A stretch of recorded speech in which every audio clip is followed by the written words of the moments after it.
बिस्मिल्लाहिर्रहमानिर्रहीम, अस्सलाम वालेकुम जी। आज जो है हम अपना नेक्स्ट टॉपिक स्टार्ट करेंगे जी। इसमें इन्फ्रिंजमेंट मैंने यहाँ पे स्टॉप किया था वीडियो जो प्रीवियस थी। इन्फ्रिंजमेंट के अंदर हमने ये देखना है कि खिलाफ वर्जी अगर कॉपीराइट की जाती है तो उसके खिलाफ क्या क्या एक्शन लिया जा सकता है। तो वो ये कहता है कि exclusive right to do any of the following 6 act: copyright of the work, issues copy to the public, rent और lend to the work to the public, perform, play, show work in the public, broadcast the work और उसके बाद make the adaptation of the work. ये 5 से 6 चीज़ें हैं जी जो क्या करते हैं जी, कॉपीराइट की वायलेशन करते हैं। कि आपने किसी का काम कॉपी कर लिया है या उसकी कुछ कॉपीज़, यानी एक फ़िल्म आई है उसकी आपने डीवीडी कॉपियाँ बना के मार्केट में सेल करवा दी हैं, या आपने रेंट पे चीज़ें सिनेमा के अंदर आपने जनाब रेंट पे वो दिखाना शुरू कर दी, या आपने उसकी परमिशन ली नहीं है, या आपने कुछ ऐसा प्लेटफॉर्म है जिसके अंदर आपने वो सॉन्ग मतलब कि सिंग किया या परफॉर्म किया और उसके ऊपर आपने ज़्यादा से ज़्यादा वो ले लिए हैं, अपनी अर्निंग कर ली है, या कोई टीवी चैनल के ऊपर आपने एक ऐसा शो प्ले कर दिया है जिसकी परमिशन आपको नहीं मिली थी। आपको पता है ये जो क्रिकेट के मैच होते हैं ये भी चैनल्स को एक्सक्लूसिव राइट मिलते हैं, उनके अलावा और किसी को नहीं मिल रहा होता। तो अगर कोई चैनल विदाउट परमिशन चला दे तो उसके खिलाफ पर्चा हो जाता है। जैसे जियो सुपर के खिलाफ एक दिन हो गया था, एक दफ़ा हुआ था। खैर वो पंगे लेते रहते हैं आए दिन वो भी। चलें खैर कोई नहीं, उसके बाद आगे चलते हैं जी। हमारा यहाँ पे कॉपिंग की बात कर रहे हैं। ये तो हमने पीछे इन्फ्रिंजमेंट पढ़ा, नेक्स्ट हमारा कॉपिंग आता है जी। कॉपिंग से मुराद ये है कि मतलब कि ऐसी कितना पार्ट जो है आप कॉपी कर सकते हैं। वैसे तो कॉपीराइट के लिए ये रूल बना हुआ है कि सिर्फ 10% तक जो मटेरियल होता है वो आप कॉपी कर सकते हैं, उससे ज़्यादा आप कॉपी ना करें या करने की परमिशन नहीं होती। और जो 10% आपने कॉपी किया होता है उसका एंड पे आपने रेफरेंस देना होता है कि इतना मटेरियल मैंने फलाने बुक से कॉपी किया हुआ है। कॉपी और सब्सटेंशियल पार्ट की बात कर रहे हैं जी। वो ये कहता है कि वंस अगेन इसके अंदर भी यही बात आती है कि पूरे का पूरा जो काम होता है उसको कॉपी करने की ज़रूरत नहीं होती। जो सब्सटेंशियल वर्क होता है सिर्फ उसको क्या करना पड़ता है, कॉपी करना पड़ता है। खैर आगे थोड़ा सा मूव कर दें जी। वो कहते हैं आइडिया वर्सेस एक्सप्रेशन की बात कर रहे हैं कि आइडिया एंड एक्सप्रेशंस क्या होते हैं कॉपीराइट के अंदर। अब देखें, एक होता है एक्सप्रेशन। एक्सप्रेशन से मुराद आप एक जेस्चर देते हैं कि यार मुझे लग रहा है कि ऐसे हो सकता है।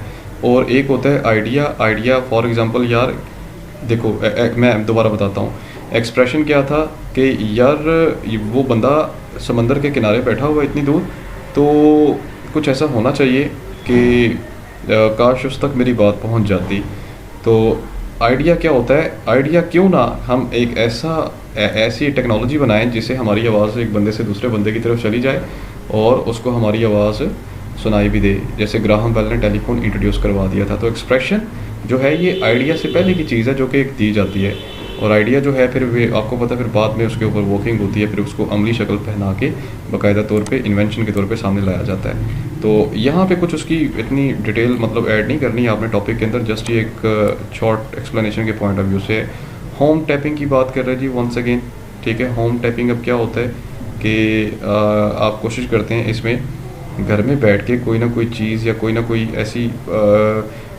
ऐसी ड्रामेटिक या क्रिएटिव किस्म की चीज़ बनाते हैं जिसके अगेंस्ट आप क्या करते हैं, प्रोडक्शन लेने की कोशिश कर रहे होते हैं। या फॉर एग्ज़ाम्पल अगर आप घर में कोई बंदा बैठ के जनाब कुछ ऐसा काम करता है या कोई ऐसी वेबसाइट बना रहा है या चला रहा है, तो उसको भी एक दफ़ा चेक करना पड़ता है कि क्या वो अपनी वेबसाइट के ऊपर किसी के आइडिया को कॉपी तो नहीं कर रहा, कॉपी पेस्ट तो नहीं कर रहा। एंड वंस अगेन अडॉप्टेशन के अंदर भी यही बात आती है कि कौन से लोग आपके प्रोग्राम्स को अडॉप्ट कर रहे हैं और कि उसके अंदर किसी मटीरियल को कॉपी तो नहीं किया गया। Next one is the secondary infringement है जी, खिलाफ वर्जी के दूसरे नंबर पे क्या खिलाफ वर्जी की जा सकती है। वो कहते हैं जी imports from infringing copy other than the private और domestic use, process and infringing copy, sales and latest hire an infringing copy, exhibit in public, distribute infringing copy, make imports, sells, hire and process in the course of the business and article। अब secondary infringement यानी कि दूसरे number पे ये infringement आ रही है जिसके अंदर आप क्या करते हैं कि ये वाली एक्टिविटीज़ अगर आप परफॉर्म करेंगे तो ये मतलब कि एक होता है बेसिक बुनियादी, एक होता है दूसरे नंबर पे सेकेंडरी। तो ये सेकेंडरी तौर पे आप खिलाफ वर्जी करेंगे कॉपीराइट की अगर आप ये वाली एक्टिविटीज़ दोबारा से परफॉर्म कर देंगे। तो ये सेकेंडरी इन्फ्रिंजमेंट, अब पेपर के अंदर क्वेश्चन आया हुआ था कि right A note on primary and secondary infringement. तो ये सारी की सारी चीज़ें जो हैं आपने उसके अंदर लिख लेनी है। कॉपी प्रोटेक्शन की बात कर रहे हैं जी। कॉपीराइट के अगेंस्ट आपको प्रोटेक्शन बाकायदा तौर पे मिल जाती होती है, जैसा कि मैंने स्टार्ट में ही लिखा है कि लीगली इदारे बने हुए हैं, आप उनके पास जाते हैं। जैसे पाकिस्तान के अंदर आप कचहरी में चले जाते हैं, वहाँ पे इदारे कुछ बने हुए हैं, उनसे आप क्या करते हैं, प्रोटेक्शन लेते हैं। बाहर के मुल्क में इसका ज़रा थोड़ा प्रोसेस डिफरेंट होता है, वहाँ पे इंस्टीट्यूशंस जो हैं वो डिफरेंट लोकेशन में और डिफरेंट जगह पे काम कर रहे होते हैं। फेयर डीलिंग की बात कर रहे हैं जी। फेयर डीलिंग से मुराद ये है, कॉपीराइट के अंदर ये बात आ रही है कि आप जब भी किसी बंदे के साथ डील करें या उसकी प्रॉपर्टी के अगेंस्ट उसको चीज़ बना कर देना चाहें, तो आप इन चीज़ों का ख्याल रखें। आप कोशिश करें कि उसका डाटा किसी के साथ शेयर ना करें, ताकि उसके हाथ की जो मेहनत है वो कोई और बंदा यूटिलाइज़ कर ले। ठीक है, अब इसमें से बेटे आपने जैसे इतना ही करना है, बाकी चीज़ें एक दफ़ा सेल्फ स्टडी वाली हैं। आखिर में जाते जाते जो है वो एरर एंड करेक्शन की बात कर रहे हैं कि अगर किसी को कोई राइट प्रोवाइड करते हुए किसी किस्म का एरर आ जाता है, तो उसको फौरी तौर पे क्या किया जाए, उसको करेक्ट किया जाए, उसको ठीक किया जाए। ले जी, ये कॉपीराइट वाला जो है आपका पोर्शन यहाँ तक कंप्लीट हो रहा है आके। ठीक है, ये मॉरल राइट्स तक बेटे सेल्फ स्टडी है, इसमें और कुछ बातें नहीं है, सारी वही बातें जो ऊपर मैं आपको बता रहा हूँ कि आप लाइसेंस एक्वायर करते हैं इसलिए ताकि आप अपने आप को प्रोटेक्ट कर सकें।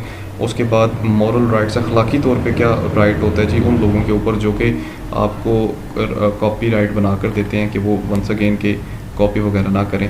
अगला जो इसमें आ रहा है वो है डिज़ाइन। ठीक है, मैं वीडियो यहाँ पे स्टॉप कर रहा हूँ, फिर अगले पे इंशाल्लाह बात करते हैं अगली वीडियो के अंदर। Thank you so much for watching ji.